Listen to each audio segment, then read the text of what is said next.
Here we are again. It was inevitable and just a matter of time. Nintendo's going to shut down the 3DS and Wii U eShop by the end of March 2023, which was destined to happen. After all, consoles will not be supported forever, especially if it's a commercial failure like the Wii U sadly was. The 3DS on the other hand makes kinda no sense since there is a huge install base. You could argue people are not interested anymore in buying games for their 3DS due to all the low sales of the last 3DS games being released some years ago, one of which led to the tragic downfall of the Mario and Luigi series. I miss you.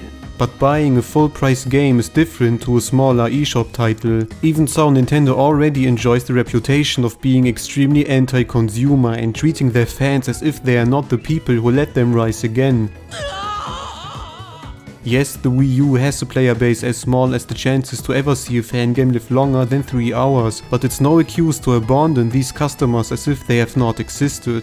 These are the people that supported Nintendo in their darkest times, yet it's once again a reminder that companies are not your friend and only care for your money. People who never got a Wii U have maybe no idea why the shutdown of the eShop is so tragic, but it was actually one of the very few features of the console that were handled fantastically. For many people it's the reason to keep their Wii U plugged in, since it has one key advantage over the Switch. Generally, the Wii U's shop is extremely similar to the eShop of the Switch, with one major difference: the Virtual Console. As many of you are surely aware, the Switch has no Virtual Console and offers legacy games with a paid subscription. At first this might seem very beneficial because you pay one defined price in order to enjoy a bunch of Super Nintendo or N64 games whenever you like. But this is just a temporal state, as you have to pay again and again, maybe even for games you have no interest in. Banjo-Kazooie is an all-time classic and you are really interested in playing it? Well, that's too bad, pay the whole price for all the games even though you just want to see Banjo. And I haven't even taken the future into account. Someday the Switch is going to be obsolete as well, and Nintendo will close all sorts of electronic services, which means your save data and all the games you once kinda had will be gone forever.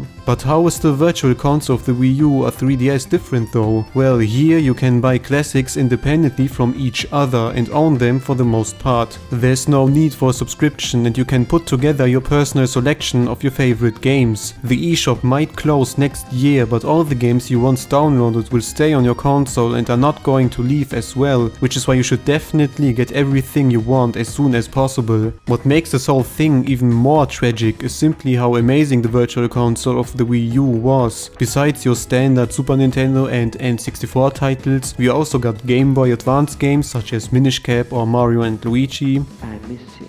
as well as a plethora of some Wii games too. It wasn't much, but thanks to the Wii U I have finally the chance to catch up on titles I simply missed back in the day, like Wario, The Shake Dimension or Pandora's Tower. Remember how the announcement of Metroid Dread let people dust off their Wii U's in order to buy some Metroid classics like Fusion, Zero Mission or the Prime Trilogy? It's the only console to legally buy these games today, but hey, better set the sails, the sea is looking rough. Especially the Prime Trilogy is such a good deal. I think this is definitely the most important one you should get. A feature that was a blessing and a curse is the gamepad, but because of the second screen, the Wii U is the only console to be able to emulate DS games. Back when they announced it, it was so surprising, and although the execution may not be perfect, it's still an extremely unique concept. So unique that there's probably never going to be another opportunity to officially emulate DS games because they will surely try to forget the gamepad, so once again another L to take. The 3DS may not offer the same variety but holds some eye-catcher nonetheless. It's very hard to find a copy of Kid Icarus Uprising today, so the eShop is a comfortable way to try this one out. Sadly, this chance will be gone soon, as well as the only option to buy Uprising without paying the price of 5 Switches. The difference between the 3DS and the Wii U, however, is how there are certainly way more people still playing with their 3DS. Buying a whole game is not comparable to smaller eShop titles, and although I have never really dabbled into these ones, it seems like there exist some representatives like Dr. Luigi that are worth the try. But what happens to those games which have no official retail release, you may ask? Surely there's no way they're going to Thanos snapped into the oblivion and vanish forever, right?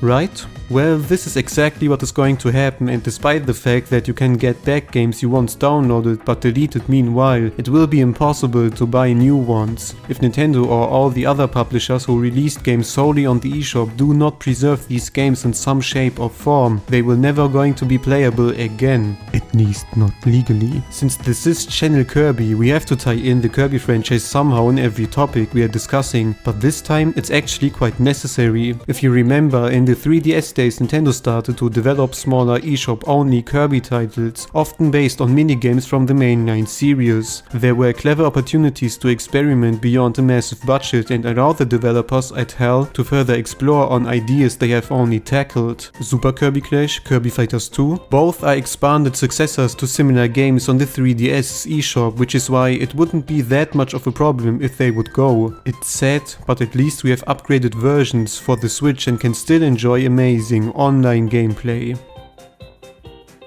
But this is only one half of the coin. Super Clash and Fighters 2 were lucky enough to get the HD treatment, and in all honesty, there's no actual reason to go back to the 3DS counterparts. Each of those games were created with the goal to outshine their predecessors in every possible way, and I think they accomplished it fairly good. Still, there are 2 more side games left which wait for an expansion to this day. DDD's Drum Dash is a reasonably simple yet enjoyable rhythm game starring the king himself as the main lead. It's nothing outstanding, which is why they probably haven't touched this one again, but I had still a fun time with this spin-off, and it would be a shame to lose this rather unknown rendition of the franchise. One reason why they haven't tried again could be the double screen of the 3DS, but there are certainly ways to circumvent this feature and adapt the gameplay to one big display. A much more calamitous waste would be Kirby's Blowout Blast, the first 3D title in the series if you don't count Air Ride. Here you play through a good bunch of different short levels and suck up enemies in order to get the best high score. Boss fights complement the straightforward gameplay with 3-dimensional interpretations of the original encounters and let Blowout Blast appear like an unofficial 3D remake of the very first Kirby's Dream Land. Yes, the core gameplay is fairly simplistic because of some missing trademarks like copy abilities for example, but it was enjoyable enough to have good time at brief intervals. You could argue that the modern version would appear to be obsolete thanks to the Forgotten Land being superior in every possible way, but that's just a narrow-minded way to think. The focus on high scores and perfect movement within a level makes up for a way different experience than your traditional platformer and is different enough to justify a smaller existence in the eShop of the Switch. So,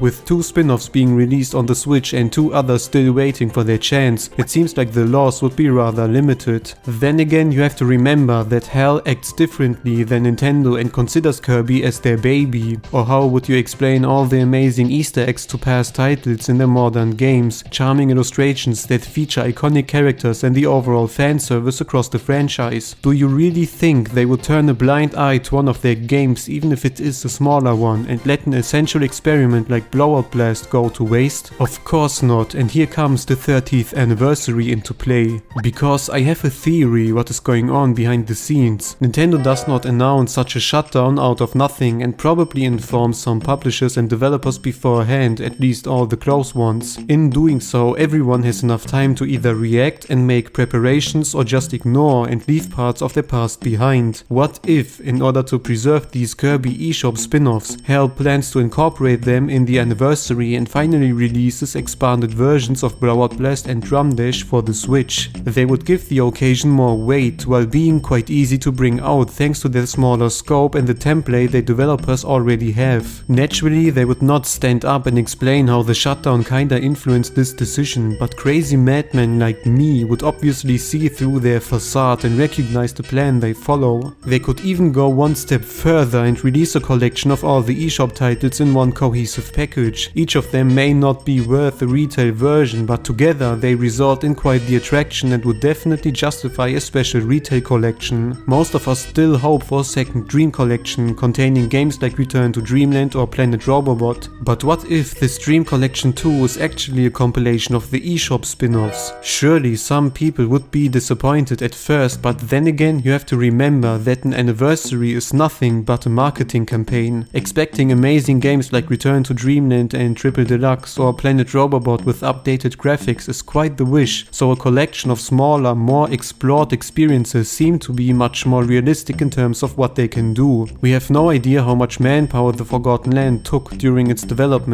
so it's quite hard to imagine the possibility of a massive compilation of all the modern Kirby games. The eShop games, on the other hand, could easily be finished by a smaller team, adding a charming gift to Kirby's birthday while preserving his 3DS legacy. The more I think about it, the more it makes sense and fits perfectly with what we can expect. Nonetheless, this is just a theory and could easily be totally wrong. Maybe they will really take away the only DDD game we currently have and left Blowout Blast behind. Or they could just release modern versions at a later time. The anniversary doesn't need to be a deadline. But what do you think about all of this? Do you see it as a chance for something we have not even considered so far, or will they just forget seemingly irrelevant eShop games? Whatever the case may be, I think the most tragic part about all of this is how the Virtual Console will be no more in the future and just a sweet memory of Nintendo's past. Rest in peace, Virtual Console. Enjoy your last living year.